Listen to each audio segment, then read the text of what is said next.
Vous dites pas gloire à Dieu? Amen. Dieu soit béni ce matin.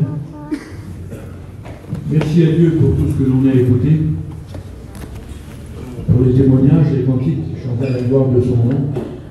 Ce que l'on a écouté ces jours-ci, qui a été bien une bénédiction pour nous, parce que la parole de Dieu est toujours une bénédiction pour nous. Vous avez compris? Notre parole à nous, des fois, voilà, il y en a qui parlent bien souvent pour ne pas dire grand-chose, mais lorsque la parole de Dieu nous parle, eh bien, c'est toujours pour nous dire quelque chose. Amen. Je ne sais pas ce que tu es venu chercher, je ne sais pas quel est le but pour toi de cette rencontre, de ce séminaire, mais je ne pense pas qu'on est venu là parce qu'on n'avait rien d'autre à faire, non. Je pense qu'on est venu là parce qu'on a compris eh bien, que l'on avait besoin de progresser, on a compris qu'on avait besoin de rectifier, on a compris qu'on avait certainement besoin aussi de rajouter certaines choses. Alors, on est là ce matin. Et puis, nous voulons dire, comme un homme a dit un jour, nous sommes devant toi pour entendre tout ce que tu as à nous dire. Amen. Et quel que soit ce que le Seigneur a à nous dire ce matin, bien nous voulons que ce soit ce matin, ça a été hier, ça sera ce soir, cet après-midi, et bien nous voulons écouter ce que le Seigneur a à nous dire tout simplement. Je pensais à ça pendant que j'étais là.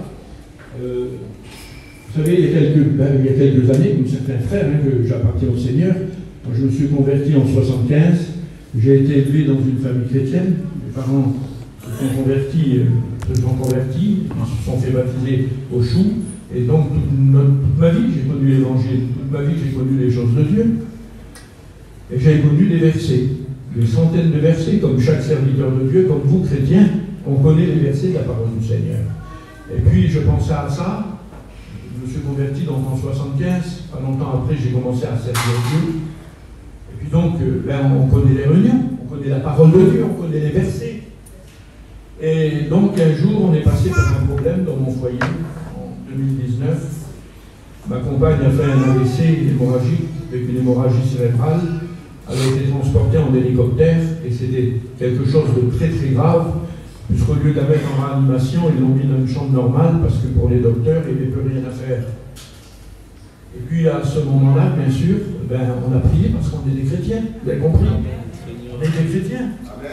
Et lorsqu'on passe par le problème, à qui s'adresser si ce n'est qu'à Dieu? On a de la famille, bien sûr. On a des amis. On a des bons frères qui nous entourent, des serviteurs de Dieu. Mais il y a des soucis, des problèmes, des fois que l'on rencontre. Et là, on se rend compte que personne ne peut rien faire pour nous. Alors, ce que l'on fait, bien, on s'adresse au Seigneur, parce qu'un jour, Pierre l'avait compris, il a dit, Seigneur, mais à quel autre irions-nous si ce n'est qu'à toi? C'est toi, Seigneur, qui as les paroles de la vie éternelle. Et ce matin, je ne sais pas, peut-être chercher du secours. Parce que lorsqu'on a besoin, on cherche du secours un peu. Vous avez vu? On essaye même de trouver des moyens pour s'en sortir. On pense qu'en faisant ça, en allant là-bas, en disant ceci, quel que soit le problème que l'on rencontre, ce n'est pas toujours la maladie. Ça peut être des conflits dans le foyer, ça peut être des conflits de famille, ça peut être des incompréhensions, ça peut être une blessure que l'on a depuis des semaines, depuis des mois, et cette blessure que l'on a dans notre cœur, qui n'arrive pas à guérir, on ne sait plus de quelle manière on va faire. Eh bien, j'aimerais te dire ce matin, il faut nous approcher de Dieu. Amen. Il faut nous approcher du Seigneur, parce qu'il est venu guérir ceux qui ont le cœur brisé.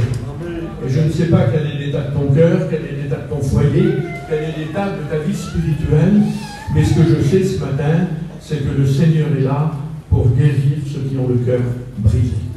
Et c'est ce qui est le plus important, mes frères et sœurs.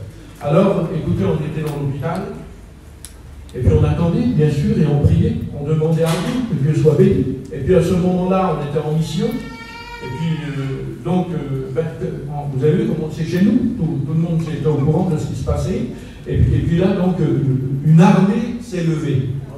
Une armée s'est levée. Et l'armée qui s'est levée, ce sont nos chrétiens, ce sont nos serviteurs de Dieu. Et là, chacun a commencé à intercéder. Et à cause de l'intercession, eh bien, Dieu a commencé à bénir, Dieu a commencé à intervenir. De cette chambre normale, ils l'ont mis en réanimation, et puis donc ça a continué. Ça serait trop long, c'est pas plus de mon message. Mais j'aimerais vous dire qu'à ce moment-là, donc lorsque j'étais dans cet hôpital, il y a un frère qui m'a téléphoné, un frère ancien, beaucoup me téléphonaient bien sûr. Mais ce frère-là, donc un frère ancien, m'a téléphoné, c'est pour ceux qui le connaissent, c'est notre frère Georges Loubet. Et puis donc il a commencé à me parler. Et il m'a cité des versets. Et les versets qu'il m'a cités, je vous dis ça, je vous ai dit ça, que, voilà, depuis ce temps que je suis converti. Pourquoi? Pour vous faire comprendre ce que je vais vous dire maintenant. Il m'a cité des versets. Et les versets qu'il m'a cités, ce sont des versets que j'ai lus des centaines de fois. Ce sont des versets que j'ai écoutés des dizaines de fois. Je les ai lus, je les ai écoutés. Et là, ces versets-là, il me les a cités. Des versets de la parole de Dieu. Et lorsqu'il m'a cité ces versets, j'ai senti à ce moment-là que dans mon cœur, la parole de Dieu, les versets qu'il m'avait cités, étaient en train de produire de l'effet. Amen. Et cela a commencé à donner de la force à mon cœur, du courage à mon cœur, à me fortifier. Et j'ai été de l'avant, bien sûr. Et puis aujourd'hui, ma compagne est là, que soit on aura l'occasion d'écouter. Voilà. Mais Dieu agit. Et lorsque j'ai réalisé et que j'ai compris ces versets, l'action qu'ils avaient eue dans mon cœur, j'ai dit, Seigneur, plus jamais. C'est une décision que j'ai prise. À travers ça, j'ai fait une expérience. J'ai dit, Seigneur, plus jamais j'hésiterai de donner un verset, même à un frère qui enseigne. Parce que des fois, on hésite. On dit, comment je vais dire ça au pasteur, mais il connaît, il prêche. Je vais dire ça au diacre, je vais dire ça à l'étudiant, je vais dire ça au chrétien. Il y a 30 ans qu'il est chrétien ou qu'elle est chrétienne. Ça ne sert à rien, parce qu'il connaît, parce qu'il sait, parce qu'il a prêché, parce que, eh ben, je vous promets, à ce moment-là, je dis, Seigneur, si tu me donnes un verset, et que ce verset, je dois le donner même à un frère qui enseigne à notre école biblique, eh bien, je le donne. Amen. Parce que bien souvent, nous limitons la parole de Dieu. Vous avez compris cela? On croit connaître, on croit savoir. Et puis, bien souvent, on pense que la parole de Dieu n'est pas capable d'agir dans nos cœurs. Eh bien là, j'en ai fait l'expérience. Parce que ces versets que je connaissais ont commencé à agir dans mon cœur et ils ont commencé à produire quelque chose de bon. Un nouveau courage, une nouvelle force. Quelque chose qui me manquait. Alors ce matin, écoutez, ce que je vais vous apporter, certainement que vous en avez entendu parler des dizaines de fois. Alors, je ne vais rien vous apprendre de nouveau ce matin, ne vous tracassez pas. Et puis, je pense que tous les frères qui prêchent, eh bien, on ne cherche pas à apporter du nouveau. Ça a été dit pendant ce séminaire. Nous cherchons tout simplement à apporter la parole de Dieu. Amen. Vous avez compris cela? Parce que c'est la parole de Dieu qui est capable. Écoute, je connais la plupart de ceux qui sont là, mais je ne connais pas tout le monde. Vous avez bien compris. La parole de Dieu, elle est capable de transformer les vies. Amen. Elle l'a fait pour des centaines et des milliers de personnes en France et dans le monde. Des personnes qui n'avaient aucune espérance. Des personnes qui n'avaient aucune solution. Des foyers qui étaient brisés. Des foyers où il n'y avait plus d'amour dans ce foyer. Il n'y avait plus d'accord. Il n'y avait que la dispute que de là. Il y avait de la drogue. Il y avait de la poisson. Il y avait du jeu. Il y avait de la mésentente. Et puis le Seigneur est intervenu. Il est venu avec sa parole. Et avec sa parole, il a agi dans ces foyers. Et aujourd'hui, ces foyers, certains d'entre eux servent le Seigneur. Amen. Parce que ça, c'est la puissance de la parole de Dieu. Et cette parole de Dieu qui a agi dans les cœurs, qui a transformé les vies, qui a réconcilié les foyers, qui a donné une nouvelle espérance, là où il n'y en avait pas, cette parole qui est là et qui est prêchée a la même effet, est capable d'agir de la même manière si tu permets à la parole de Dieu de pénétrer et d'agir dans ton cœur. Amen. Vous avez compris cela? Amen. Vous avez compris? Amen. Vous avez vu nos chambres là? Lorsqu'on revient, eh bien on se rend compte que quelqu'un est rentré dedans et puis que tout a été nettoyé, que tout a été fait. Personne n'a demandé notre permission. On n'a même pas donné la clé, puis le travail a été fait. Ben, j'aimerais vous dire qu'avec le Seigneur, ce n'est pas comme ça. Le Seigneur ne force pas les portes. Vous avez compris? Lorsqu'une porte est fermée, eh bien le Seigneur se place devant la porte et il dit, je frappe à la porte de ton cœur. Mais attention, il faut que tu ouvres. Si tu veux que le travail soit fait à l'intérieur, si tu veux que le ménage soit fait, si tu veux que les choses soient nettoyées, il faut que ce soit toi qui ouvres la porte de ton cœur. Parce que le Seigneur ne forcera jamais la porte de ton cœur. Le Seigneur n'est pas celui qui oblige, mais il est celui qui apporte. Il apporte une solution et c'est à toi de l'accepter ou de le refuser. Eh bien, ce matin, on peut te donner un conseil. Accepte la parole. Vous avez compris? Accepte la parole. Amen. Alors moi, j'aimerais vous dire simplement ce que le Seigneur a mis sur mon cœur. Je vous l'ai dit, c'est des choses que l'on connaît, mais on a besoin de s'en rappeler, Seigneur. On a tellement besoin de se rappeler de certaines choses. Vous savez, lorsque Jésus parlait, ben écoutez, il était capable de s'adresser aux docteurs de la loi, Seigneur. Hein? Ben oui. Il était capable de s'adresser à des docteurs de la loi, et il l'a fait. Mais il était capable aussi de s'adresser à des vignerons. Il était capable de s'adresser à des pêcheurs. Hein? Il était capable de s'adresser à des gens de mauvaise vie. Il était capable même de s'adresser à des enfants. Et lorsque le Seigneur parlait, eh bien tous ceux à qui il parlait étaient capables de comprendre ce que Jésus leur disait, parce qu'il se mettait à leur portée, et parce que la parole de Dieu était tellement forte dans sa bouche, que les mots qu'il prononçait agissaient dans les cœurs. Alors le Seigneur se servait de choses simples. Ben oui, écoutez, on dit, tu veux aller au ciel? Eh bien, c'est moi la porte. C'est moi la porte pour aller au ciel. N'essaye pas avec la religion, n'essaye pas avec ton intelligence, n'essaye pas avec ceci, n'essaye pas avec cela. Tu veux aller au ciel? La porte, c'est moi. C'est ce que disait Jésus. Je suis la porte. Je suis le chemin. Je suis la vérité. Je suis la lumière du monde. Et puis nous, on aurait peut-être compliqué, hein, on est tellement, surtout moi, on aurait peut-être compliqué pour expliquer les choses. Mais le Seigneur, lui, il expliquait. Et puis lorsqu'il s'adressait aux chrétiens, pour leur faire réaliser ce qu'ils étaient réellement, parce que j'aimerais vous dire, on chante ce cantique, mais je me permets de vous le dire avec un grand respect ce matin, nous chantons nos cantiques, mais nous ne devons pas simplement les chanter, les cantiques là, nous devons les vivre. Et le cantique que nous chantons lorsqu'on chante un chrétien, ce n'est pas n'importe qui. Eh bien, nous devons comprendre et nous devons réaliser, oui, c'est vrai, nous ne sommes pas n'importe qui. Pour le monde, peut-être, nous n'avons pas de valeur. Pour ceux qui ne connaissent pas Jésus, nous n'avons peut-être pas de valeur. La croix, la Bible dit même que la croix est une folie pour ceux qui périssent. Mais elle est une puissance de Dieu pour le salut de quiconque croit. Vous avez compris? Et si on n'a pas de valeur aux yeux du monde, eh bien j'aimerais vous dire qu'on a une grande valeur aux yeux de Dieu. Et un chrétien, ce n'est pas n'importe qui. Et le Seigneur veut nous faire comprendre justement, à travers des mots simples de sa parole, eh bien que nous avons une position élevée, une position devant Dieu, une position devant Jésus, une position devant les anges, une position même devant le monde des ténèbres, parce que le monde des ténèbres, eh bien, nous craint. Parce que nous avons une position que le monde n'a pas, nous sommes des enfants. Vous dites pas Amen. Vous me faites peur ce matin. Qu'est-ce que vous avez dit? Oh là là là là. Il faut qu'on fasse la réunion ensemble ce matin. Amen. Ah oui, ben oui, si vous ne m'aidez pas, ça va être compliqué. Mettre la fronce, je vais arrêter, moi. Et reprendra. Voilà. Non, on est ensemble ce matin. Et puis si on est un petit peu fatigué, hein, parce que c'est étrange, on ne travaille pas, on ne fait rien, mais on est encore plus fatigué que mon travail. Oublions la fatigue, oublions ci, oublions là, mais concentrons-nous pour un moment sur la parole. Alors Jésus voulait faire comprendre. Il disait aux chrétiens, vous êtes la lumière du monde. Mais écoutez, il n'y a pas besoin d'avoir fait l'ETNA pour savoir ce que c'est que la lumière. Hein. Et Jésus disait, pour faire comprendre, vous êtes la lumière du monde.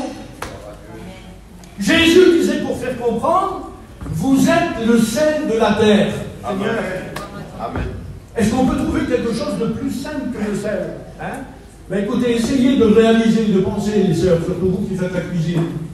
Essayez de penser aux qualités du sel, à ce que le sel fait, de quelle manière on doit le conserver, de quelle manière on doit le placer. Puis après, eh bien on dira, oui c'est vrai, Jésus avait raison lorsqu'il disait aux chrétiens, vous êtes le sel de la terre. C'est ça. Oui, Seigneur. Et pourtant c'est important. Hein? Vous êtes la lumière du monde, vous êtes le sel de la terre. Et puis il y a vous êtes le chant de Dieu. Vous êtes le chant de Dieu.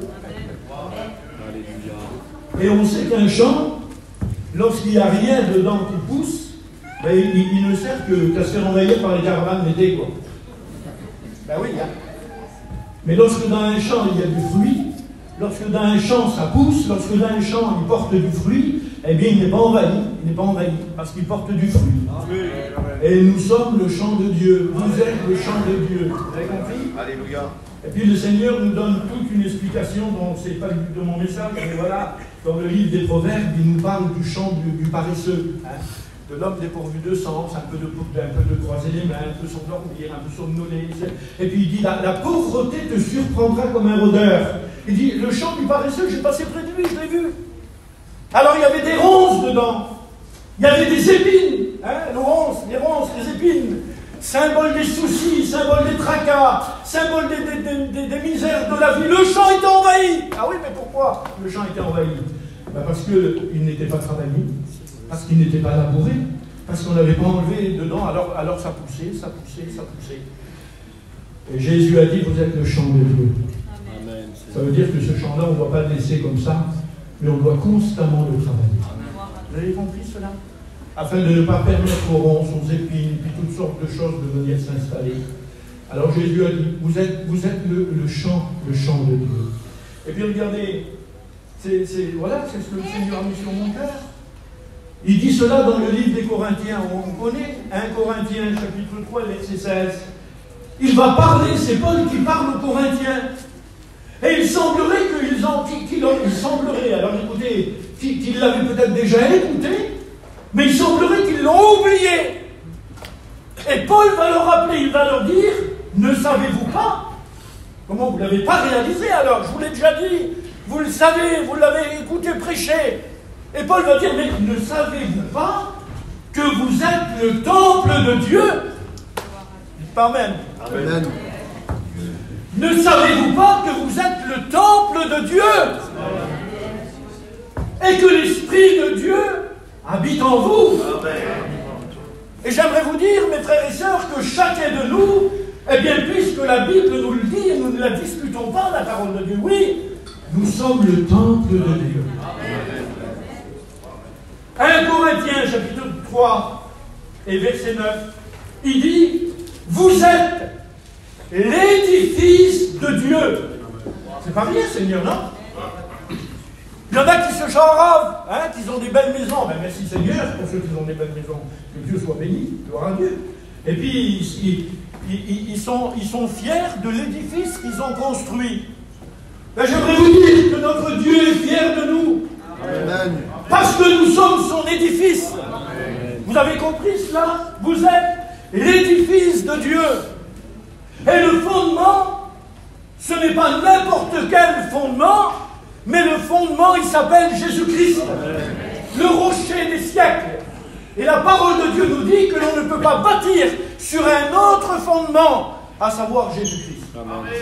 Parce que tous les autres fondements sur lesquels nous bâtirons notre vie, eh bien, ne tiendra pas, que ce soit la richesse, que ce soit la gloire, que ce soit bien ce que le paraître, tout ce que l'on veut, tout ce que le monde recherche.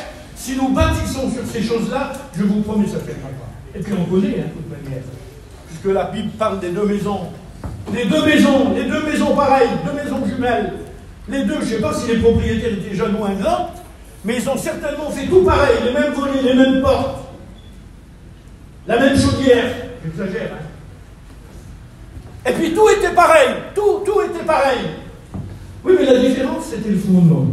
Vous avez compris? La différence, c'était le fondement. Parce que la maison, la première et la deuxième maison, ont subi les mêmes choses. Ont subi la même tempête. Ont subi la même tornade. Ont subi le même vent. Ont subi la même pluie. Et j'aimerais vous dire, mes frères et sœurs, que ceux qui croient que la vie chrétienne, c'est une vie facile, alors ben, vous vous êtes trompés. Parce que la vie chrétienne, c'est pas une vie facile. Jésus a dit, vous êtes dans le monde. Mais vous ne faites plus partie du monde. Amen. Vous êtes dans le monde. Ça veut dire que l'on subit les attaques du monde. On subit les soucis du monde. On subit la maladie. Je vous le dis ce matin avec un grand respect. On subit même le deuil. Et on en a entendu parler ces derniers jours. Parce qu'on est dans le monde. Mais la différence qu'il y a, c'est que lorsque le vent vient, lorsque la tempête arrive, lorsque le vent est fort, lorsque l'ouragan est là, la tornade est là, eh bien la maison que nous avons bâtie n'est pas bâtie sur quelque chose qui n'a pas de valeur, n'est pas bâtie sur le sable, mais la maison est bâtie sur le roc. Amen, gloire à Dieu. Et à cause que la maison est bâtie sur le roc, alors elle tient debout. Elle tient debout, elle est forte. Alors que la maison qui est bâtie sur le sable, les choses inutiles, les choses vaines, les choses qui vont passer, les choses pour lesquelles, eh bien, le monde se tue aujourd'hui. On se tue aujourd'hui. Écoutez, je connais un homme, il doit avoir 76, 77 ans. Il a été très malade, il a eu la maladie. À chaque fois que je le vois, il dit, ben tiens, je viens de prendre l'avion ou le train, j'ai été voir un terrain là-bas. Parce que j'ai comme ça, il a au moins 20 terrains. Il a au moins 20 terrains. Je ne sais pas comment on fait, ils vont se couper en 20, un petit morceau dans chaque terrain, je ne sais pas comme. Et puis j'ai dit, comment tu as été voir un terrain encore? Mais le terrain dans le ciel, tu ne penses pas là. Le terrain dans le ciel, tu ne penses pas. Amen. Parce que je dis même que tu vis jusqu'à 100 ans, parce que je ne sais pas trop le bousculer, il est un petit peu bizarre le caractère. Je dis même si tu vis jusqu'à 100 ans, jusqu'à 120 ans, je vais donner de la marque, hein. Je sais que ça ne sera pas comme ça. Ben oui. Mais il va falloir que tu quittes la terre. J'ai tous tes terrains, tu vas en faire quoi? Tous tes terrains, tu vas en faire quoi? Gloire à Dieu pour ceux qui ont un petit bout de terrain. Ben merci Seigneur, on n'arrive pas à voyager, il faut bien arriver à se placer, c'est sûr. Mais j'ai dit, tu vas faire quoi? Pense à ton terrain dans le ciel. Pense au terrain que tu dois avoir dans le ciel. Parce que ça va aller très vite, ça va aller très vite, ça va aller très vite. Écoutez, moi, je suis étonné de moi. Voilà, on ne dirait pas parce que je parais jeune. Ça peut pas arriver, vous avez compris. Amen. J'ai 65 ans. Ben, je ne suis pas un vieillard, bien sûr que non. Hein. Mais comme je vois, Seigneur, je dis, c'est pas possible, ça a passé si vite. Les anciens m'ont dit pourtant, hein. Ils m'ont dit, tu vas voir comment ça passe vite, alors travaille pour le Seigneur. Donne-toi pour le Seigneur. Fais ce qu'il y a à faire pour le Seigneur, ça passe vite. Je disais, mais c'est pas possible, j'ai 30 ans, j'ai le temps, j'ai 25 ans, j'ai le temps. Ah ben oui, tu as le temps, mais tu verras que, comme tu vas te retourner et que tu te retrouveras à un certain âge et tu diras, pas possible, ça a passé si vite. Parce que la vie passe vite, mon frère et soeur. Mais l'éternité,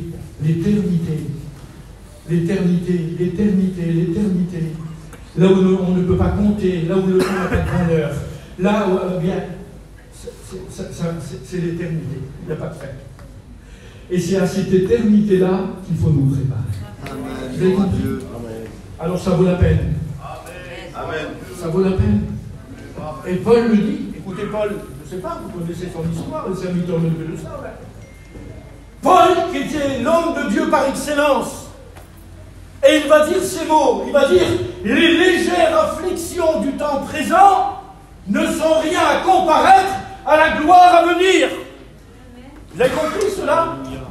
Les légères afflictions. Hein? Lorsqu'on lit 1 Corinthiens 11-23 le dimanche matin, eh bien c'est le texte de la Sainte Seine qui nous rappelle les souffrances que Jésus a subies pour nous, pour que nous soyons là. Pour que toi qui n'as pas encore accepté Jésus, eh bien tu puisses l'accepter. 1 Corinthiens 11-23 nous rappelle tous les dimanches matins les souffrances de Jésus et à quelles conditions, avec quelles conditions on peut s'approcher de la Sainte Table.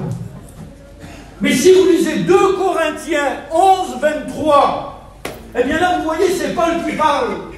Et Paul il explique tout ce qu'il a subi dans son ministère, dans sa vie chrétienne, dans son ministère. Et il parle de tout. Là, je suis loin d'avoir subi ce qu'il a subi. Hein. Parce qu'il est abandonné, lapidé, battu à coups de bâton. Moi, je n'ai jamais été battu à coups de bâton. Peut-être ça va arriver, mais jusqu'à maintenant. Ben, lui, il a été battu. Abandonné, trahi par des faux frères, préoccupé par les églises, le souci que me donnent les églises. Un jour et une nuit dans l'abîme. Seigneur Jésus, il a tout connu, la trahison, l'abandon, la critique, le mauvais parlement contre lui. Il a été battu, lapidé. Et il va dire, les légères afflictions du temps présent ne sont rien à comparaître à la gloire qui nous attend. Vous avez compris, mes frères et sœurs? Ça veut dire que ça vaut la peine de souffrir. Oui, on souffre, mais comment on va faire? On n'a pas le choix de toute manière. Vous avez le choix, vous? Ben non, on n'a pas le choix. Mais j'aimerais vous dire que dans notre souffrance, on a le rocher sur lequel on peut s'appuyer. J'aimerais te le rappeler, la foi, ce matin. Dans ta souffrance, tu as le rocher sur lequel tu peux t'appuyer. Parce que je me permets de vous le dire avec un grand respect, il y a des gens qui passent par des chemins terribles et ils n'ont personne, rien sur qui s'appuyer. Nous avons le fondement des siècles au siècle. C'est Jésus-Christ. Et tu peux, et je peux m'appuyer sur lui. Lorsque la tempête arrive, lorsque le vent arrive, que Dieu soit béni. Que Dieu soit béni. Alors nous sommes l'édifice de Dieu. Vous êtes le temple de Dieu. Oui. Vous êtes l'édifice de Dieu. Et nous savons ce que ça a coûté. Nous savons ce que ça a coûté à notre Seigneur pour que nous soyons cet édifice. Écoutez, ceux qui ont construit une maison ou je ne sais pas, un chalet ou ce que vous voulez, ben des fois, je ne sais pas, mais vous êtes c'est pas possible que ça coûte si cher. Ben, je m'en sors plus, il y a toujours un vis, il y a toujours une serrure, il y a toujours une charnière, il y a toujours quelque chose à acheter, ben on s'en sort plus tellement que c'est cher. J'aimerais vous dire que l'édifice que nous avons, que nous sommes, n'a pas été racheté, construit avec de l'or, de l'argent, mais elle a été construite, rachetée par le propre sang de Jésus. Amen. Et c'est pour cela que ça a coûté cher, mes amis, mes frères et sœurs. Alors que Dieu soit béni, vous êtes l'édifice de Dieu. 1 Pierre, chapitre 2 et verset 5, il est dit ceci. Comme des pierres vivantes, édifiez-vous pour former une maison spirituelle. Amen. Comme des pierres vivantes. Parce que nous sommes des pierres, mais nous ne sommes pas des pierres sans vie. Comment? Tu dérailles, qu'est-ce que tu dis? Une pierre, est-ce qu'une pierre serait vivante? Ah non, mais on sait très bien, hein. On ne va pas encore tomber sur la tête. On sait que les pierres du monde ne sont pas vivantes. Les pierres des maisons, même des palais, tout ce que l'on veut. On sait qu'elles ne sont pas vivantes, les pierres. Et j'aimerais vous dire que les pierres que nous sommes, nous, les enfants de Dieu, les pierres que nous sommes, nous, les enfants de Dieu, nous sommes des pierres vivantes. Amen. Vous avez compris cela? Et c'est ce qui fait toute la valeur de l'édifice. Parce que les pierres sont vivantes, mais non pas pour un but quelconque, mais il est dit pour édifier, pour former une maison spirituelle. Que Dieu soit béni. Pour édifier, pour former une maison spirituelle. Que Dieu soit béni. Alors écoutez, moi je me suis posé la question. Et j'ai dit, Seigneur, mais comment est mon temple? Puisque tu dis, je suis le temple du Saint-Esprit. Comment est ma maison? Comment est l'édifice, Seigneur? L'édifice que tu as formé, que tu as construit, que tu as acquis par ton propre sang, dans quel état il est? Au bout de 5 ans de vie chrétienne, au bout de 10 ans, au bout de 15 ans, au bout de 20 ans, au bout de 30 ans, au bout de 40 ans et plus. Il y a un frère qui a témoigné l'autre jour à Marseille, il parlait, il disait ça faisait 55 ans qu'il avait donné son cœur à Dieu. Mais c'est quelque chose de glorieux, 55 ans de vie chrétienne. Oui, mais comment est ma maison? Comment est mon édifice? Je sais qu'il y a ici, je pense, qu'il y a beaucoup de faiseurs de murs, hein, des faiseurs de toits, de murs, de travailleurs, de ravalements, tout ça. Je pense qu'il y en a beaucoup. Hein. Vous avez vu dans quel état c'est une maison qui n'est pas entretenue? Vous avez vu comment qu'elle est réduite? Même si ça a été une maison luxueuse avec plein d'affaires, mais si elle n'a pas été entretenue par le propriétaire, vous avez vu comment qu'elle se retrouve? Il y a plein de choses à faire. Et puis des fois, lorsque vous regardez, lorsque vous levez une tuile, vous vous rendez compte qu'il y a, je ne sais pas comment ça s'appelle, parce que je ne connais pas assez, mais il y a des chevrons, il y a des ci, il y a des là à changer. Parce qu'il y a eu de la négligence de la part du propriétaire. Et la maison n'a pas été entretenue, et la maison elle a des fuites, elle a ceci, elle a cela, il y a plein de choses à faire. Mais le propriétaire, lui, allez, va, comme ça. Soit qu'il n'a pas voulu payer le prix, soit qu'il n'avait pas le temps, je ne sais pas. Mais quoi qu'il en soit, la maison était mal en point. Je me pose la question. et je te la pose aussi à toi. Comment est ta maison? Comment est ta maison? Comment est le temple? Parce que ce n'est pas n'importe quoi, mes frères et sœurs. Ne savez-vous pas que vous êtes le temple de Dieu? Que l'Esprit de Dieu habite en vous? Seigneur Jésus, mon Père, écoutez, je vais juste vous dire des choses que je vais juste vous dire des choses que vous connaissez, mais le Seigneur, c'est ce qu'il a mis, c'est ce qu'il a mis sur mon cœur. Donc je veux vous le dire. Je vais vous le dire tout simplement. Même si vous connaissez, c'est pas grave. Mais je veux me rappeler, c'est moi. Il n'y a pas de raison, la parole de Dieu m'a parlé à moi. Elle va bien vous parler à vous quand même, non? Ben oui. Alors je regardais, j'ai dit, Seigneur, mais alors elle est comment ma maison? Une maison spirituelle. Une maison spirituelle. Tu m'édifies pour être une maison spirituelle et tu m'édifies, Seigneur, comme des pierres vivantes. Seigneur Jésus, ça veut dire quoi cela? Ça veut dire que dans ma maison, eh bien tous ceux qui vont y rentrer doivent y trouver la vie. Il n'y en a que quelques-uns qu'on dit Amen. Pourquoi? Ça ne vous concerne pas à vous. Dans ma maison, lorsque l'on rentre, on doit y trouver la vie. Puisqu'elle a été construite, les pierres ne sont pas des pierres mortes, mais ce sont des pierres vivantes. Et que c'est triste, Seigneur, lorsque l'on rentre dans une maison, on n'a rien vu, on n'a rien écouté, on ne nous a rien dit, mais nous sommes animés du même esprit. Amen, nous avons la même connaissance de la parole de Dieu. Et des fois, lorsqu'on rentre dans certaines maisons, on se dit, Seigneur, mon bon Jésus, mais qu'est-ce qu'il y a? Il semblerait que... Ah, tout est beau, hein? Tout est beau. En apparence, tout est beau dans la maison, hein? Ah, les meubles les plus chers, les lustres les plus beaux, et puis tout ce que vous voulez, tout. Mais il manque quelque chose. On sent qu'il manque quelque chose. On sent qu'il manque quelque chose. Il n'y a pas de communion. Il n'y a pas de communion. Ceux qui vivent dans la maison, il n'y a pas de communion. Le mari et la femme, il y a de la communion que lorsque quelqu'un vient les visiter. Alors lorsque quelqu'un vient les visiter, eh bien lui dit, fais un café pour le frère et la sœur. Et elle dit, oui mon chéri. Mon chéri, oui. Alors elle fait le café, la sœur, hein, bien sûr. Et puis il sert le café, et puis il parle, et puis voilà les sourires. Hein. C'est ça. Mais on ressent des choses, mes frères et sœurs.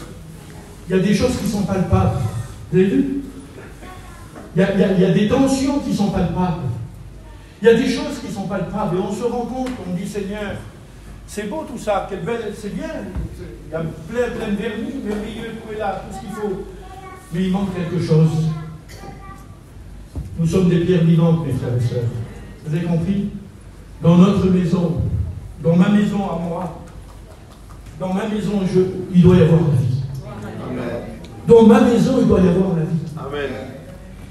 Et que c'est triste lorsqu'on rentre dans une maison et qu'on se rend compte de ces choses-là. Hein? Le café est servi, les petits gâteaux, tout ce que l'on veut, ça parle, ça fait un sourire, ceci, cela. Bon, ben c'est bien, que Dieu soit béni, allez, on se reverra. Et puis lorsque le frère sort, d'un coup, bam! Le mur se remet entre la compagne et son mari. Le mur se remet. Plus de dialogue, plus de partage, plus de communion, plus de...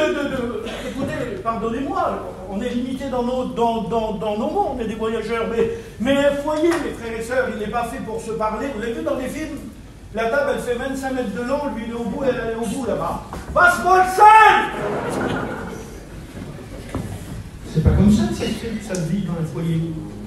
Dans un foyer, il y a de la communion. Dans un foyer, il y a de l'accord. Dans un foyer, il y a du pardon. Ben oui, parce que lorsqu'on aime, on pardonne. On ne fait pas la figure de travers pendant une semaine, 10 jours ou 15 jours. C'est pas possible. Lorsqu'on aime, on pardonne. Parce que l'amour, elle pardonne tout, elle croit tout, elle supporte tout. Vous avez compris? Les prophéties arrêteront, tout ce que l'on veut arrêtera, mais l'amour subsistera. Parce que ce qui est le fondement bien d'une maison, c'est Jésus-Christ. Mais ce qu'il a fait de nous, c'est l'amour aussi. Alléluia. Et nous avons besoin que nos foyers de chrétiens, je le dis avec un grand respect, parce qu'avant d'être des serviteurs de Dieu, nous sommes des chrétiens, non? Nous avons besoin aussi que nous, en tant que foyer de serviteurs de Dieu, eh bien que ceux qui rentrent chez nous puissent découvrir de la mort, puissent découvrir de la communion, puissent découvrir eh bien ce qui fait que la maison est vivante. Ben oui! Ben oui, hein. Et puis, je l'ai lu le texte. Édifiez-vous, pierre vivante, pour être une maison spirituelle. Amen, gloire à Dieu. Une maison spirituelle, mes frères et sœurs. Et moi, je suis comme vous. Je sais que si je ne vais pas chiner, ben, je ne payerai pas l'assurance. Et puis si j'ai des traites, je ne payerai pas la traite. Si je ne vais pas chiner. Hein? Puis un frère le disait, une traite, c'est très traite. Comme ça arrive. Surtout que ça passe vite. Vous avez vu? Là, à peine un mois, on est dans la Noël qui arrive. Ça revient sur nous encore, la Noël, là. Mais on vient de la finir, il faut recommencer. La dinde, les marrons, les ceci, les cela, il faut encore une fois pour recommencer. Hein? Ça passe vite. Hein? On a payé la traite, on se retourne. Comment on fait ça encore là? Qu'est-ce que ça passait? Comment le mois il a passé comme ça là? Hein? Et on pourrait citer plein de choses. Donc, ben oui, on sait bien, il faut travailler. Ben oui, il faut travailler, il faut faire. Faisons attention. Faisons attention, mes frères et sœurs. Faisons attention. Et faisons attention. Ben, j'en dis pas plus. Vous avez compris. Parce que notre maison, c'est une maison qui est vivante, mais ça doit être une maison spirituelle aussi. Amen. Vous avez compris? Une maison spirituelle. Et lorsque je rentre dans ma maison, lorsqu'on vient dans ma maison, eh bien, si ma conversion... Pardonnez-moi, mais tant pis, on est dans un séminaire, on balance tout. Hein. Amen. Amen. Vous l'apprendrez après, hein. Vous ferez ce que vous voudrez de moi, pas grave. Si on rentre dans ma maison, et que si chaque fois que tu rentres, si tu rentres 10 fois chez moi, et que 10 fois je te parle du mur, de la lumière, de la fondation du portail, et du bajo qui va venir faire je ne sais pas quoi, moi, tu vas me dire 1 fois, 2 fois, 3 fois, si tu as des besoins, parce que tu as besoin. Et nous avons besoin les uns des autres. Une vie chrétienne, on ne peut pas la vivre tout seul. Il y en a qui croient de pouvoir vivre une vie chrétienne tout seul. Non!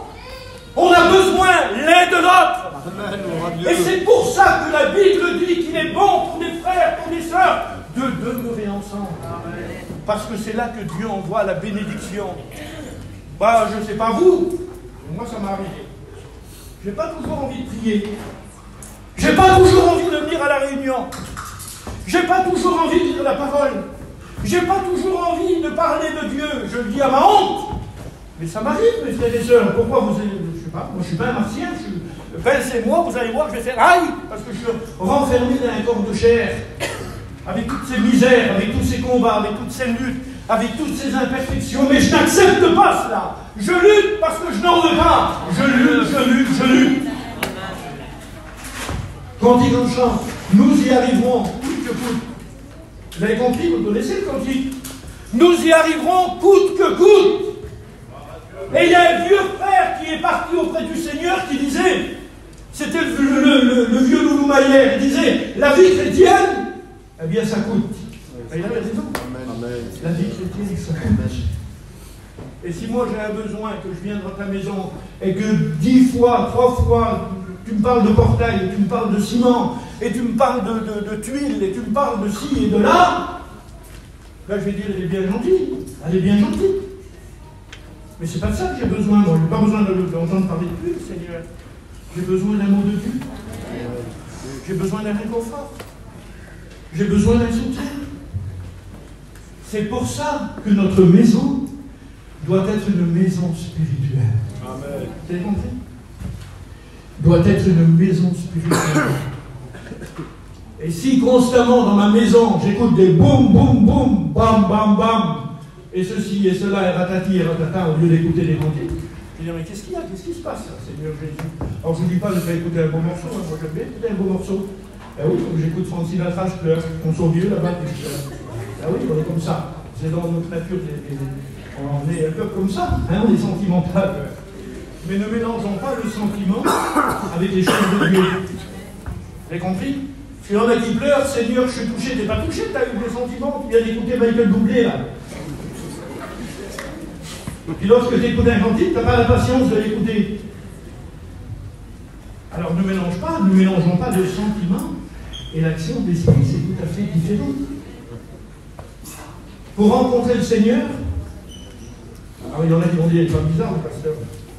Pour rencontrer le Seigneur, tu n'as même pas besoin de trembler.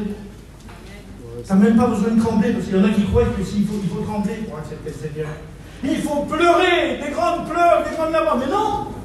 Moi j'ai accepté Jésus dans ma vie, j'étais froid comme un glaçon. Pardonnez-moi. Ben oui. Ben oui, mais j'étais confronté à un problème de la vie. J'étais jeune garçon, j'avais 17 ans à l'époque. Et puis le foyer de mes parents passait par une maladie, ma soeur était malade, je me suis trouvé tout seul, je savais que Dieu était vivant. Je n'avais pas besoin de trembler. Je n'avais pas besoin de pleurer, même si j'aurais tremblé, ça ne m'aurait pas fait plus dire, ben oui, Dieu est vivant, je le savais qu'il était vivant. Mais je ne voulais pas l'accepter. J'ai le temps, comme beaucoup. Et puis lorsque le problème a été là, et que je me suis rendu compte que j'étais tout seul, que mes amis, que mes copains, que ma compagnie, que ma famille qui m'aimait ne pouvait rien faire, j'ai dit Seigneur, le seul secours. Le seul secours. Et moi qui disais à Jésus, j'ai le temps, Seigneur, je verrai plus tard, je verrai avec toi, c'est je t'aime de tout mon cœur, mais je verrai avec toi. Hein, imaginez-vous, un fiancé qui dit ça à la fiancée. 1 an de fréquentage, 2 ans, 3 ans, 5 ans, 8 ans. Je t'aime, ma chérie, mais on se mariera plus tard. Elle va dire, qu'est-ce qu'il a, là? Qu'est-ce qu'il a? Ben oui. Alors j'étais dans le problème, et j'ai invoqué le Seigneur.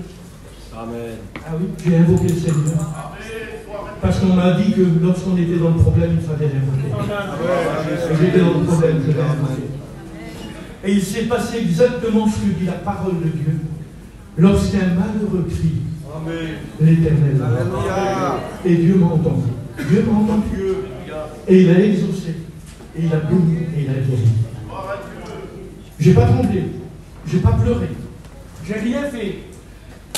J'ai dit Seigneur, maintenant, je veux être un chrétien. Amen. Maintenant, Seigneur, ben, je veux t'appartenir. Je veux marcher dans ton chemin. Je n'ai pas tremblé, je n'ai pas pleuré. Et je fumais en plus. Elle disait même, à 17 ans, je fumais comme un. Je fumais pas n'importe quoi, je fumais des Gauloises. Des gitanes. Ben oui, voilà. C'est comme ça, hein. C'était pire que des joints de l'époque, quoi. Il y en a qui parlent des joints d'aujourd'hui. Moi, je fumais des gitanes et des Gauloises sans fumée. C'était terrible. Et j'étais tenu par ça, hein. J'avais 17 ans, mais j'étais tenu par ça. Parce que je fumais tellement que j'attrapais 2 bronchites par an. Mais alors les bronchites que j'attrapais là. Et puis bien sûr, je ne fumais pas devant les vieux. C'était comme ça, on ne fumait pas devant les vieux. Alors je disais, Seigneur, je vais tomber malade des poumons par les bronchites que je prends là. Alors je voulais arrêter, je n'étais pas chrétien. Alors je voulais arrêter. Alors je diminuais, je fumais plus d'un paquet de cigarettes par jour, je diminuais, j'arrivais jusqu'à 5 cigarettes par jour. Et puis d'un seul coup, on aurait dit, je sais pas moi, qu'une bombe atomique explosait dans moi. Et je sortais sur les ciels, et boum, ça repartait. Je ne pouvais pas. Mais comme j'ai compris, et comme je me suis donné à Dieu, Amen, Seigneur. Vous savez comment j'ai fait? Vous savez comment j'ai fait? Rigolez pas. J'ai fait comme McDonald's. Vous avez vu, il y a marqué, venez comme vous êtes. Chez McDonald's. Là, je suis venu comme j'étais. Avec mon amour du monde, avec ma cigarette, avec ma misère, avec tout ce que ça comporte. J'ai dit Seigneur, j'ai 17 ans, j'aime le monde, et moi je veux t'appartenir. J'ai pas pleuré, j'ai pas tremblé, j'ai pas. Non! Et je me suis déclaré à mes copains, à mes amis, à ma famille, à mon oncle qui est auprès du Seigneur, qui est serviteur de Dieu. Je me suis déclaré comme chrétien. Nous avons essayé toute la nuit, Seigneur. Mais j'aimerais vous dire, avec le Seigneur, on n'essaye pas. C'est pas une voiture, le Seigneur. On n'achète pas une voiture. Avec les choses de Dieu, on n'essaye pas. Mais on accepte Jésus. Et puis le Seigneur m'a débarrassé du monde, m'a débarrassé de la cigarette. J'ai dit à mon oncle, j'ai demandé le baptême, il m'a dit, fils, On va attendre un peu. Ben oui, nos anciens, vous avez compris, c'est nos anciens. C'est pour ça qu'on dit des anciens, ils savent. Hein. Des fois, il y en a qui voudraient tout précipiter. Hein. Je veux que tu me baptises de suite. Attends, si on te dit d'attendre. Fils, tu vas attendre un peu, on va voir dans l'hiver. Et puis j'ai marché, j'ai fait ma marche, et puis mon oncle, l'ancien, qui avait l'aile, vous avez compris, moi je ne voyais pas qu'ils me regardaient, mais ils me regardaient. Et puis il a vu ma marche de vie chrétienne, et comme le temps est arrivé, il m'a baptisé, et je suis un chrétien. Alors je te dis à toi, n'attends pas de trembler, n'attends pas dans le séminaire non, tu connais la parole de Dieu, tu sais, tu vois, tu connais Seigneur. Alors accepte-le. Amen. Bienvenue comme t'es. C'est lui qui fait le travail. Alléluia. Il a un mauvais caractère. T'es lié par je sais pas quoi, moi. Ben écoute, laisse-le faire. C'est lui qui fait. C'est lui. C'est son Si écoute, pardon, je le dis avec un grand respect. Parce que moi j'ai vécu dans un foyer comme ça et je sais que c'est compliqué. Si tu es lié par l'alcool, pardonne-moi. J'ai vécu dans un foyer comme ça, moi. Je sais ce que c'est. Eh bien, le Seigneur est capable de te délivrer. C'est pas moi qui va te délivrer. Hein. C'est pas moi, hein. Ni le frère Fay, ni aucun des prédicateurs qui est là dans l'assemblée. Personne, on va t'aider, on va prêcher, on va prier pour toi. Mais on ne pourra pas te délivrer. Celui qui délivre, il s'appelle Jésus. Et il est au milieu de nous. Alors, nous sommes le temple de Dieu, que Dieu soit béni. Nous sommes l'édifice de Dieu, que Dieu soit béni. Hein. Nous sommes des pierres vivantes édifiées pour former une maison spirituelle. Amen. Que dans nos maisons, mes frères et sœurs, Seigneur, Dieu, comment je vais le dire, je ne sais pas moi. Mais j'aimerais vous le faire comprendre. Nos maisons doivent être des maisons spirituelles. Amen. Arrêtons avec tout ce qui nous encombre. Arrêtons avec tout ce qui nous prend du temps. Arrêtons avec tous les ornements. Arrêtons avec toutes les décorations. C'est pas ça une maison spirituelle, Seigneur Jésus. C'est une belle maison, il y aura beaucoup de belles choses, mais c'est pas ça. Le Seigneur nous demande d'être une maison spirituelle. Parce que les temps sont courts. Vous avez compris? Les temps sont courts et nous avons le voir. Les temps sont courts et c'est pour ça que nous devons être une maison spirituelle. Ne savez-vous pas que vous êtes le temple de Dieu, mon bon Jésus? Hier, je lisais ça. Voilà, je regardais, je méditais à ces textes. Je pensais à ces textes-là. Seigneur, ben, écoute, je vais dire ce que tu me dis de dire. Même si les frères le savent, c'est pas grave. On va se rappeler qu'on est Amen. On va se rappeler. Amen.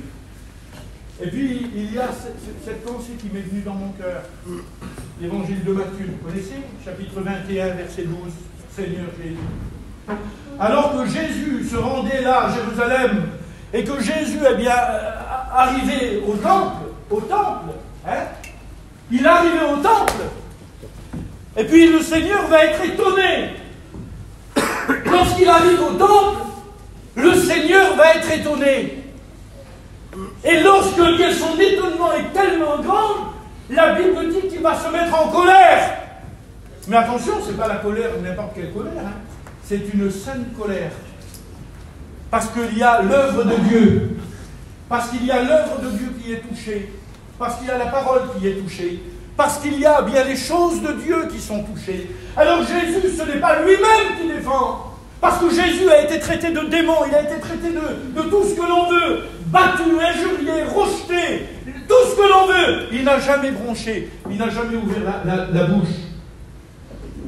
Mes anciens m'ont toujours dit à moi, comme c'est contre toi, si on t'injure, même si on te tape, même si on...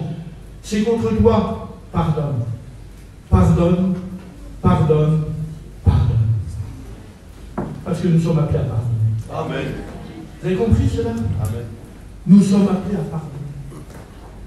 Ce n'est pas possible que quelqu'un qui se retient pour le temple de Dieu, que quelqu'un qui se retient pour un chrétien, ne soit pas capable de pardonner. Parce qu'un chrétien doit pardonner. Amen, gloire à Dieu. Parce que la Bible dit, et là ce n'est pas moi, mais c'est Jésus, il dit, si vous ne pardonnez pas, vous ne pourrez pas être pardonné. Vous avez compris? Alors nous devons pardonner. Même si tu as été maltraité, même si tu as été mal jugé, même si on a parlé contre toi, même si on t'a critiqué, même si tu n'as pas été compris, même si on t'a rejeté, Jésus a vécu cela, mais il a dit, Père, pardonne-leur. Amen. Parce qu'ils ne savent pas ce qu'ils font. Alléluia.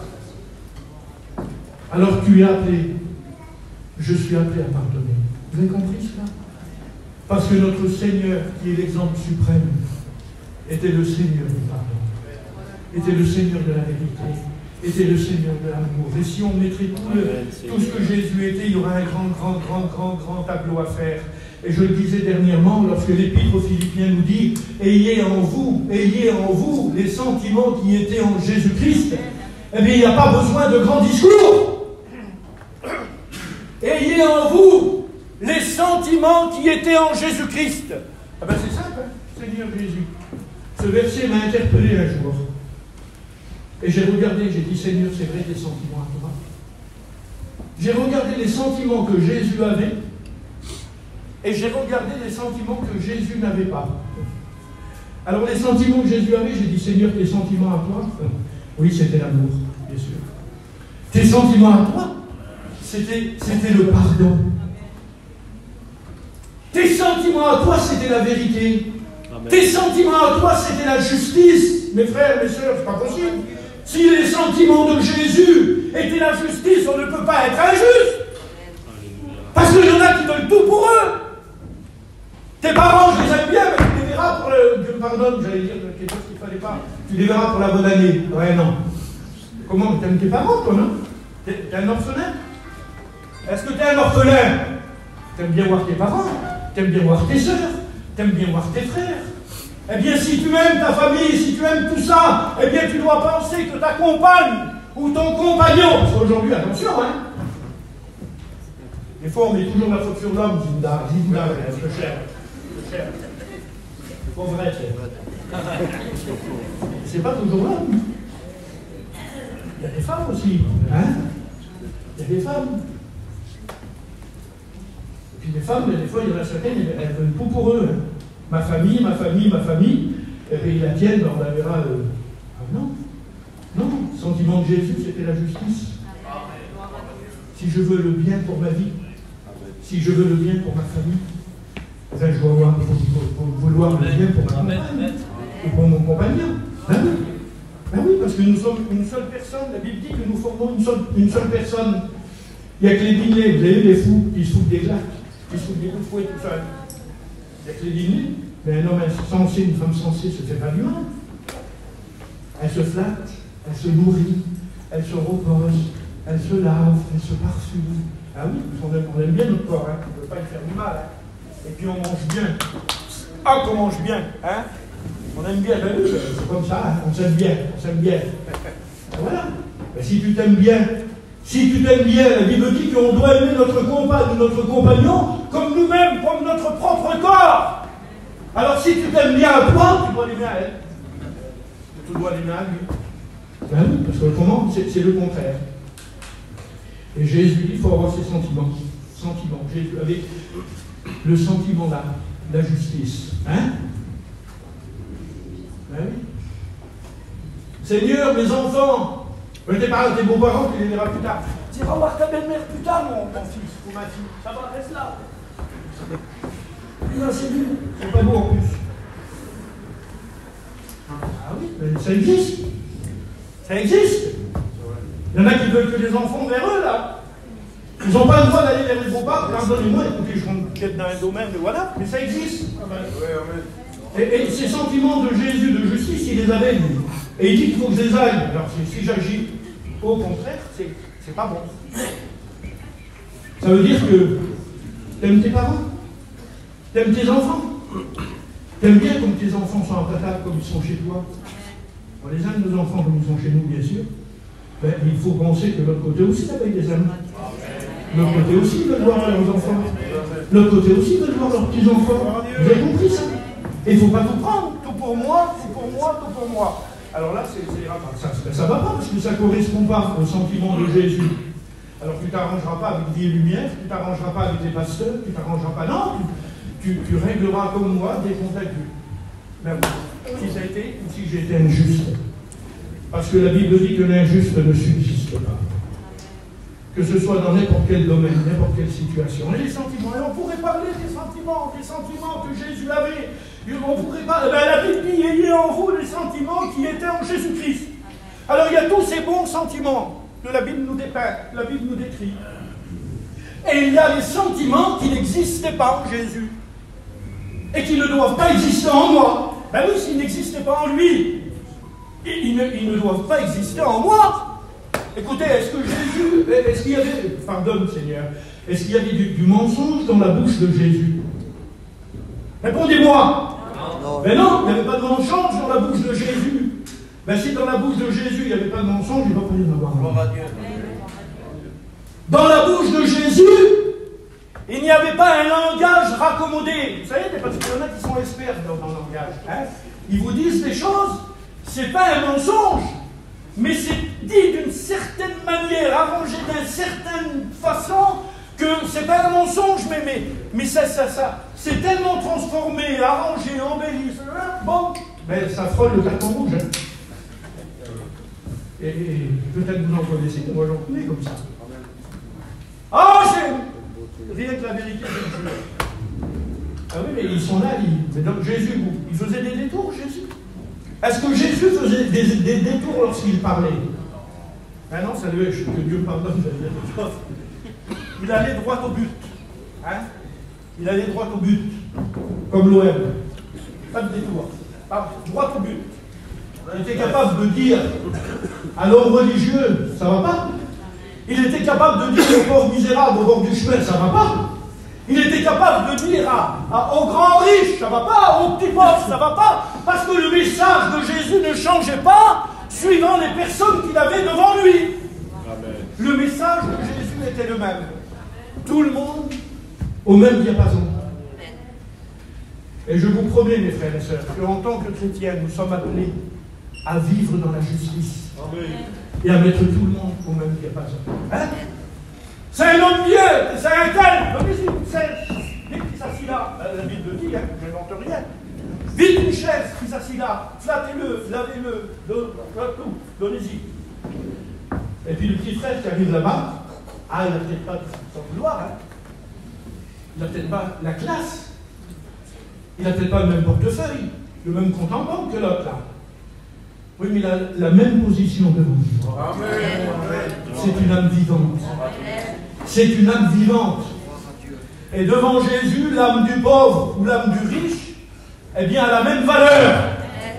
Et nous ne devons pas donner une valeur à certaines personnes et pas à certaines. Non!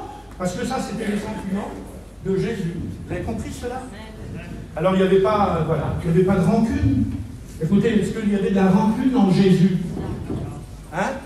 Pas du tout. Lorsqu'un malheureux venait, lorsqu'un malade venait, alors pardonnez-moi du mot, lorsqu'une femme de mauvaise vie venait, pas rien, pas joliment, moi, Seigneur, on est bien gêné, on aurait peut-être tourné. Ben oui, Jésus, lui, c'est pas ça. Jésus ne faisait pas semblant de ne pas l'avoir, hein, comme certains. Écoutez, que Dieu me pardonne, pardonnez-moi. C'est pas un jugement que j'apporte. Mais c'est ce que nous vivons.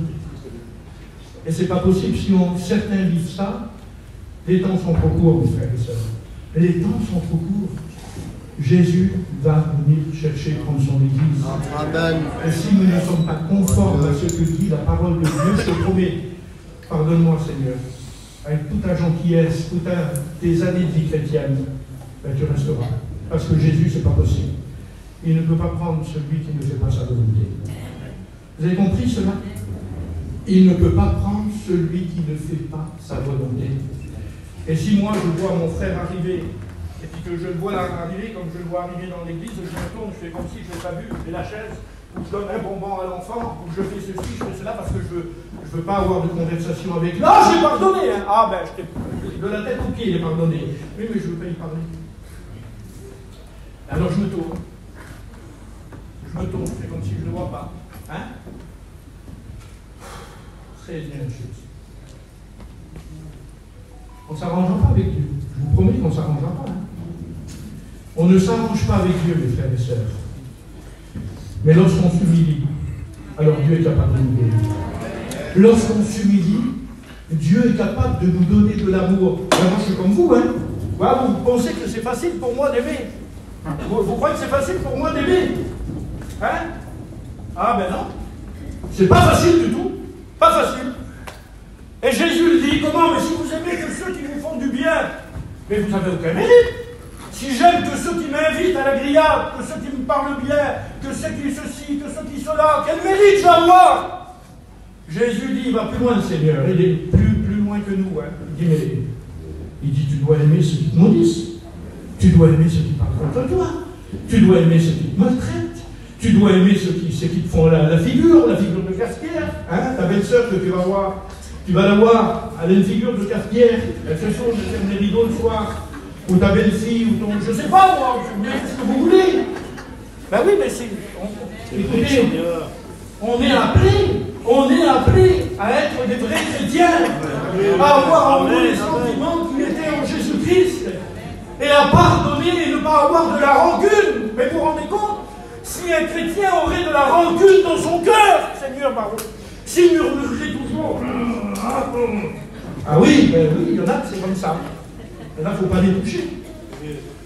Quand vous leur dites qu'ils sont mignons, qu'ils sont beaux, qu'ils sont jolis, qu'ils sont grands, qu'ils sont forts, qu'elle est grande, forte et vaillante, ah, vous êtes le meilleur des pasteurs. Mais dès que vous dites une vérité et non pas que rien, quelle vérité, on est tous dans la même barque. On est tous dans la même barque, mes frères et sœurs. Mais dès qu'on dit une vérité, ben, vous êtes le plus vilain des pasteurs, le plus mauvais, le plus bizarre, le plus... Voilà.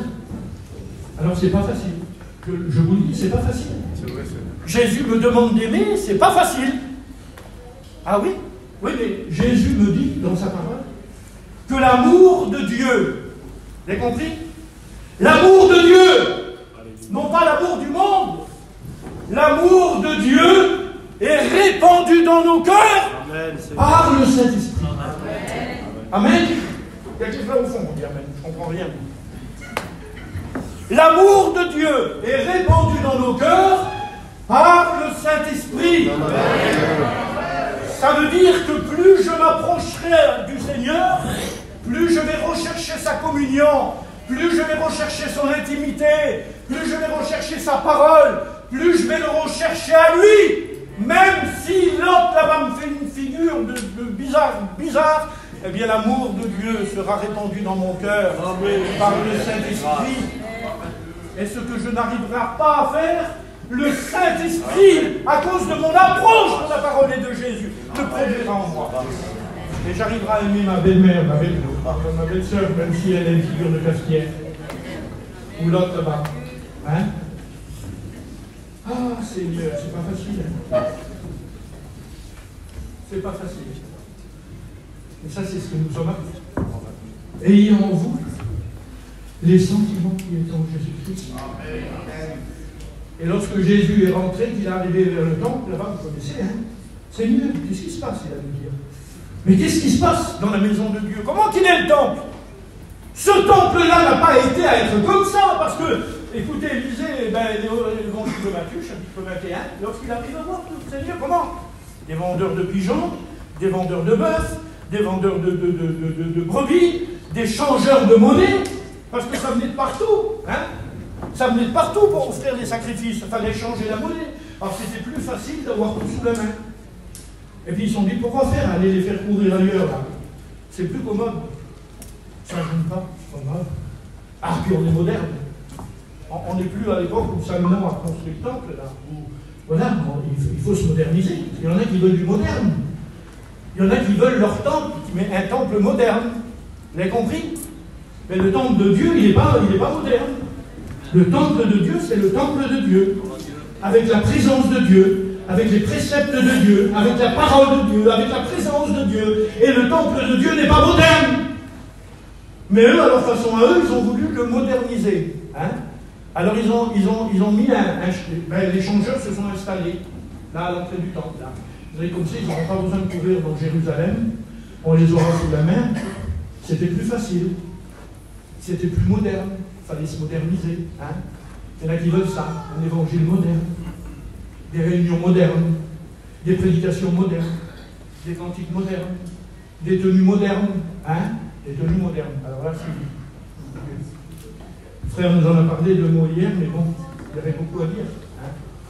Les leggings, les pompes, les leggings, les quoi, les leggings, les skinny, là. C'est pas la peine. C'est bon avec ça. Ah, notre Dieu. Ben oui, parce qu'on veut se moderniser. Vous avez compris? Et ils ont voulu moderniser le temple. Alors les changeurs. Ah, on va mettre des changeurs. Hein? Ça sera plus facile. Et puis on va mettre des vendeurs aussi. Hein? Ils vont vendre les bœufs, ils vont vendre les brebis, ils vont vendre les pigeons, ils vont tout vendre. Comme ça, tout sera sous la main. Ils n'auront pas besoin de couvrir là-bas. Et puis c'est plus facile, c'est plus moderne, c'est plus... Voilà. Ah oui, oui. Oui, bien sûr. Oui, oui, mais Jésus, lui, il n'a pas dit ça. Jésus n'a pas dit ça. Lorsqu'il est arrivé et qu'il a vu toutes ces choses-là, eh bien la Bible dit que Jésus s'est mis dans une saine colère. Et la Bible dit qu'il a dit ces mots, et vous les connaissez ces mots. Vous avez fait de la maison de mon Père une caverne de brigands, de voleurs et de trafiqueurs. Et la Bible dit qu'il a pris tout ça, et allez, il a tout pris ça en l'air. Il a fait le ménage à l'entrée du temple. Il a fait le ménage. Il ne voulait pas de choses modernes, le Seigneur. Il ne voulait pas de choses modernes. Ne mélangeons pas le moderne et le spirituel. Mais on n'a pas besoin d'être moderne, non, Seigneur. On va faire quoi? Parce que mettre des plumes dans les cheveux. Pas vous. Ben, lorsqu'on dit la parole de Dieu, il y a le comportement du chrétien et le comportement de la chrétienne. L'habillement du chrétien, l'habillement de la chrétienne. C'est pas la peine d'aller chercher, je ne sais pas où, moi. Hein? Il y en a qui disait, t'as vu Versace chez les morts? Il l'ont. L'homme il a répondu, je préfère que ça soit Versace que qui habille.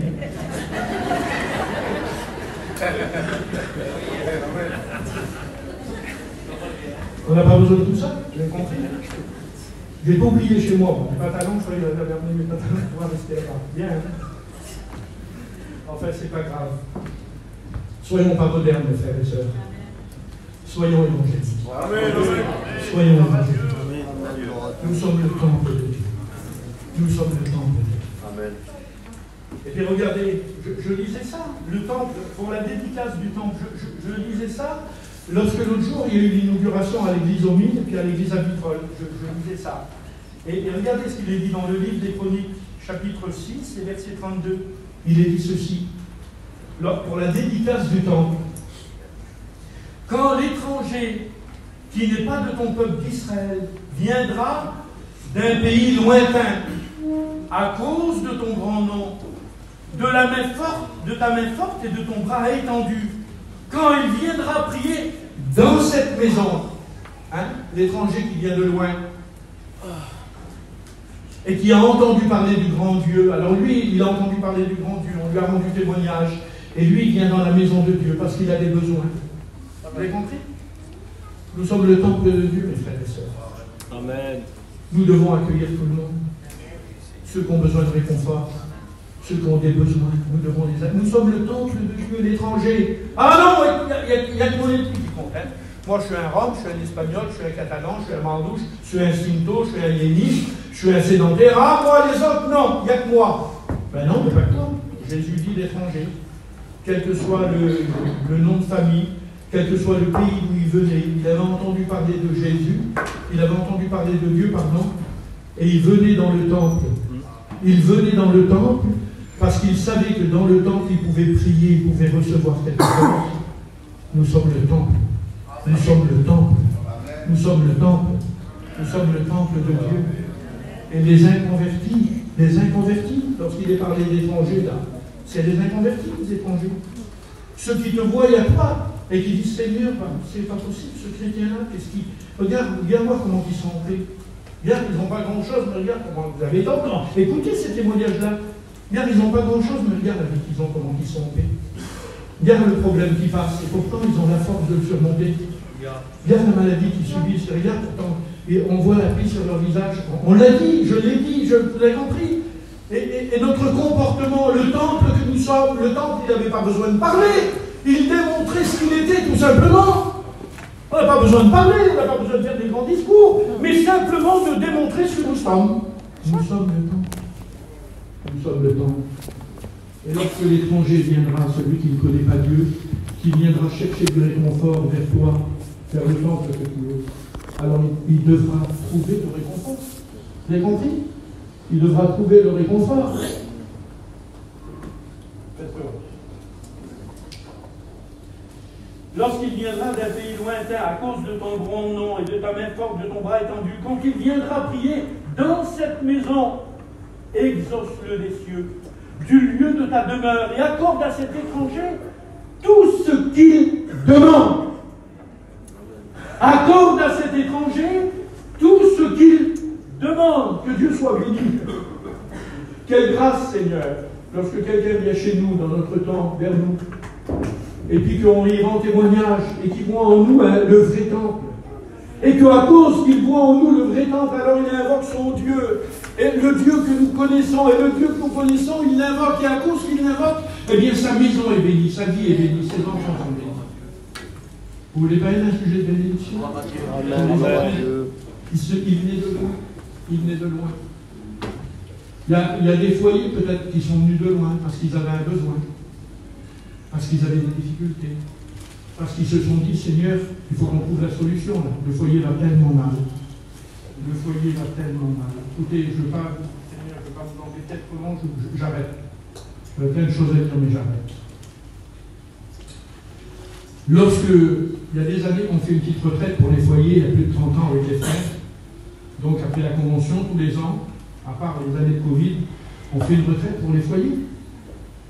Et je vous promets, si vous saviez les besoins qu'il y a dans notre peuple, dans nos jeunes foyers, dans des foyers même plus âgés, des foyers qui venaient à nos retraites et qui disaient, voilà mon frère, on a décidé de venir parce que si on ne reçoit pas là, on a décidé de se séparer. On sépare nos affaires, on se sépare, c'est pas possible, la solution, on n'arrive pas. Et ils venaient parce qu'ils voulaient recevoir. Et un jour, on était dans une de nos retraites. Je vous dis ça, voilà, ça me vient à l'esprit, je vous le dis. On était dans une de nos retraites, et puis on passait, les jeunes passaient avec les guitares, puis on les accompagnait, et ils chantaient devant les cantiques. Et puis un frère disait un mot, comme ça se passe dans nos missions d'été, les frères. Et donc là, ça c'est, et puis on est arrivé devant une campine. Et lorsque les frères ont commencé à chanter, la porte s'est ouverte. La porte s'est ouverte. Et puis c'était une jeune femme qui a ouvert la porte. C'était une chrétienne. Et les frères ont commencé à chanter. Et puis un frère a commencé à dire un mot. Et cette jeune femme-là, elle était en... Je ne peux pas vous dire dans quel état elle était. Elle pleurait. Elle était dans un état, je ne peux pas vous dire comment elle était. Et puis on a chanté, les frères ont dit un mot, et puis donc l'équipe est partie, et on a monté avec quelques serviteurs de Dieu vers elle. Et elle a dit, les frères, elle a dit, j'en peux plus. Je ne peux plus continuer comme ça. C'était une chrétienne. Elle dit, mais je peux plus. Je suis arrivé à bout, j'en peux plus. Elle dit, regardez. Et elle nous a fait voir dans la chambre du camping, là, elle avait tous ses valises qui étaient préparées, qui étaient faites. Elle avait toutes ses affaires. Elle dit, j'attends. Là, je prends mes affaires. J'ai pris la décision, je prends un taxi, on se quitte, et plus jamais on se reprend. Parce qu'il est encore parti, depuis qu'on est à la retraite, il fait ça. Il est parti boire, il fait ci, il fait là, et voilà. Alors j'ai décidé de le quitter. Et on lui a parlé, on l'a exhorté, on lui a parlé. Et puis le Seigneur a fait que la parole de Dieu a pénétré dans son cœur. Amen. La parole de Dieu a pénétré dans son cœur. Et elle a pris une décision. Et elle a dit, écoutez, je ne veux pas me laisser avoir. Je veux faire ce que la parole de Dieu me dit de faire. Je veux persévérer, je veux lutter, je veux combattre pour mon foyer. La Bible dit, combattez pour vos foyers, combattez pour vos maisons, combattez pour vos enfants, combattez pour vos femmes, pour vos maris. Elle a dit, je vais combattre. Et puis les jours ont passé. Lui, il est revenu. Il était parti boire, jouer aux boules. Il est rentré. Et lorsqu'il est rentré, le soir, il a été à la réunion. Et lorsqu'il a été à la réunion, son cœur a été touché. Il s'est donné à Dieu. Et aujourd'hui, c'est un serviteur de Dieu. C'est un foyer qui sert Dieu. Et des témoignages comme ça, je pourrais vous en donner des dizaines de ce qui s'est passé dans ces retraites de jeunes foyers. Pourquoi ça ne se passerait pas pour toi? Amen. Pourquoi ça ne se passerait pas pour toi? Ben oui, Dieu va le faire. Amen. De tes décisions à toi dépendra le succès. Alors il faut faire ce qu'il a fait. Il a de l'espérance en Dieu. Je lis les deux versets et puis j'arrête. Je vous promets. Hein. Toujours dans le livre des Chroniques, chapitre 7. Et verset 2, il est dit ceci. Les sacrificateurs ne pouvaient pas entrer dans la maison de l'Éternel, car la gloire de l'Éternel remplissait la maison de l'Éternel. Vous dites pas Amen? Amen. La gloire de l'Éternel remplissait la maison de l'Éternel. Ce qui faisait la gloire du temple, ce n'étaient pas les objets en or qu'il y avait. Ce n'était pas tout ce que l'on aurait pu voir, qui frappait les regards. Mais ce qui faisait la beauté du temple, c'était la présence de Dieu. Et ce qui fait ta beauté à toi, ce qui fait notre beauté, mes frères et sœurs, parce que nous sommes le temple de Dieu, eh bien c'est la présence de Dieu. Vous avez compris? Et cette présence était tellement forte qu'ils ne pouvaient même pas rentrer dans le temple. Tellement qu'elle était forte, tellement qu'elle était puissante. Ils étaient bouleversés par la présence de Dieu. Que nous puissions bouleverser nos familles lorsqu'on va rentrer. Que nous puissions bouleverser nos enfants. Que nous puissions bouleverser nos beaux-frères, nos belles-sœurs. Tous ceux qui sont autour de nous. Parce que nous sommes le temple de Dieu. Et la puissance de Dieu doit se manifester à travers nous. Vous avez compris ce Alléluia. Amen. Et puis le dernier verset, et on va prier le Seigneur. Amen, Seigneur. Regardez, toujours de Chroniques, chapitre 7, verset 16, il dit ceci. Maintenant, c'est pas demain que Jésus va le faire, mais il va le faire pour toi. Amen, amen. Si tu veux l'accepter, Oui, Seigneur. toi qui n'as pas encore fait le pas vers Jésus, Béni, Seigneur. si tu veux dire dans ton Seigneur, moi aussi je veux.